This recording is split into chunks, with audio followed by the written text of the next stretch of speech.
দাও দাও দাও খেতে দাও। আজকে যে অফিস কি করে যাব, কি বৃষ্টিপাত, বাপরে বাপ। অফিসে কি করে যাব সেটা বড় কথা না, আমরা হচ্ছে নিরামিষ সপ্তাহ পালন করছি, এটাই বড় কথা।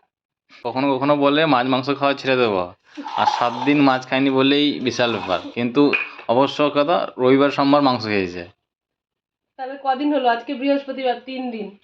3 দিন মাছ খাইনি, তাতেও বলছে আমি আর ওদিকে বলছে কি মাছ মাংস খাওয়া ছেড়ে দেবো। আলু পোস্ত আমার একটু গ্রেভি গ্রেভি ভালো লাগে, কারণ গ্রেভিটা দিয়ে আজকে মেখে ডাল খাবো। করেছি, এই যে ইসে ডাল আছে, গাজর আর বিনস দিয়ে ভেজ ডাল করেছি। দাও দাও ডাল দাও, থালায় দিয়ে দাও। থালায় দিয়ে দেবো, হুম, বাটি নিয়ে আসি। হয়ে যাবে হয়ে যাবে। বাটি নিয়ে আসি। আর কালকের এই যে তরকারিটা রয়েছে, কালকের তরকারি একটু আলু খাবো। পটলের একটুখানি তরকারি আছে। আর আজকে ডালে কি দিয়েছি জানো? ঘি দিয়েছি, ওই জন্য টেস্টটা ভালো লাগছে।